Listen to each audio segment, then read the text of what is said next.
Assalamualaikum warahmatullahi wabarakatuh. Alhamdulillah wassalatu wassalamu ala rasulillah wa ala alihi wa ashabihi wa man tabi'ahu bi ihsanin ila yaumil qiyamah, amma ba'd.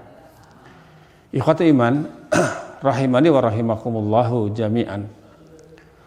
Kalau kita berbicara tentang perjalanan hidup kita di dunia ini yang sangat singkat, sabda Nabi SAW, a'maru ummati baina sittin wa sab'in. Rata-rata umur umatku ini kisaran 60 sampai 70 tahun. Dan yang lebih dari itu hanya sedikit. Namun tentu saja bagi kita, umur panjang, alhamdulillah, kalau itu dipakai untuk amalan salih. Tapi kita juga tidak menghendaki umur panjang tetapi dipakai maksiat kepada Allah Azza wa Jalla.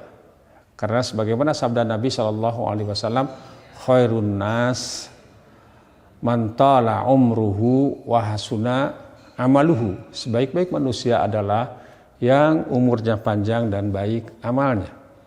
Wa syarrun nas man tala umruhu wa sa'a amaluhu. Dan seburuk-buruk manusia adalah yang panjang umurnya tetapi buruk amalnya. Waliyadzubillah, kita berlindung kepada Allah Subhanahu wa taala. Yang jelas sebagaimana yang Allah pesankan kepada kita, jangan sekali-kali kamu mati kecuali dalam keadaan Islam. Untuk itulah di antara yang harus dilakukan oleh setiap muslim dan muslimah ketika menghadapi orang yang mau meninggal adalah mengingatkan kalimah tauhid, yaitu la ilaha illallah. Sebagaimana sabda beliau sallallahu alaihi wasallam, lakinu mautakum la ilaha illallah fa innahu man kana akhiru kalamihi la ilaha illallah dakhalal jannah.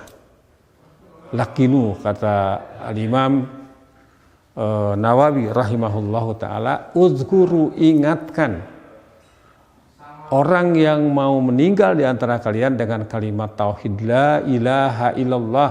Tidak ada ilah, tidak ada Tuhan yang hak untuk diibadahi dengan benar kecuali Allah Subhanahu wa taala. Karena barang siapa yang akhir ucapannya itu kalimat la ilaha illallah, dia akan masuk surga. Artinya kalau kita sedang menghadapi orang yang sakit, kemudian ada tanda-tanda sakaratul maut, ingatkan, bisikan kepada dia kalimat la ilaha illallah. Kalau dia diam, biarkan saja. Tapi kalau dia bicara lagi yang lain, masalah-masalah materi, keluarga, atau mungkin juga pekerjaan dia, ingatkan kembali, bisikan kembali, la ilaha illallah. Diharapkan akhir ucapannya itu kalimat la ilaha illallah. Di sini adalah membuktikan bahwa kalimat tauhid, kalimat la ilaha illallah itu kalimat sakti, kalimat yang dahsyat. Sampai-sampai umpamanya seseorang hidup selama 70 tahun dalam keadaan kekafiran.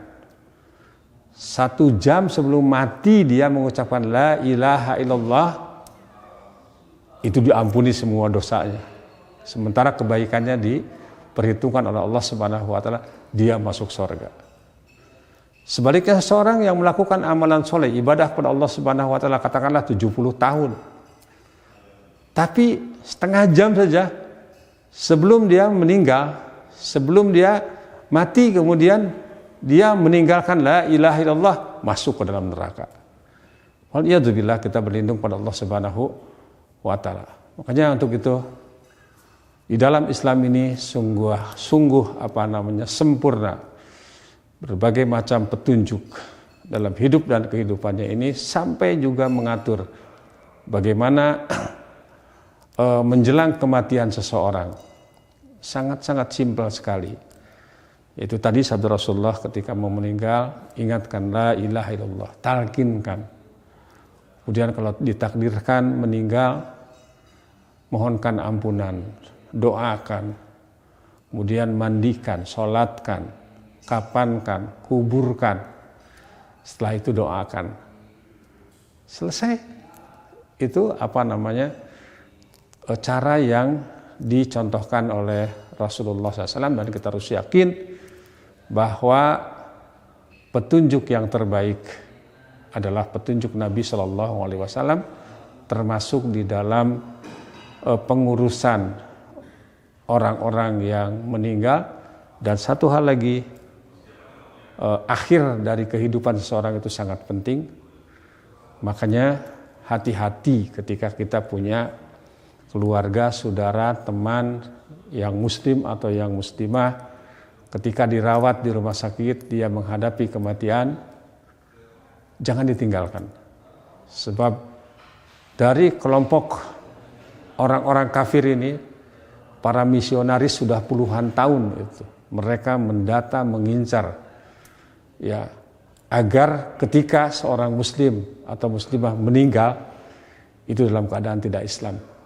Jangankan orang biasa, sampai tokoh Islam saja, katakanlah pendiri NKRI, Bapak Muhammad Natsir, Allah yarham dulu, ketika beliau sakit keras, kemudian beliau sudah tidak bisa ngobrol, tetapi kemudian sama teman-teman, sama keluarga dipasangkan, ya dulu itu Walkman, kemudian di setel murotal Al-Quran.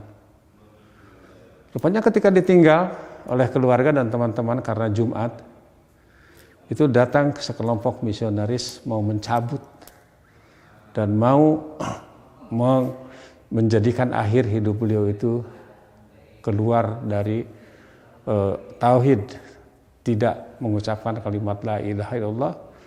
Namun alhamdulillah Allah Subhanahu wa taala menyelamatkannya, datang keluarganya, dan insya Allah beliau meninggal dalam keadaan Islam.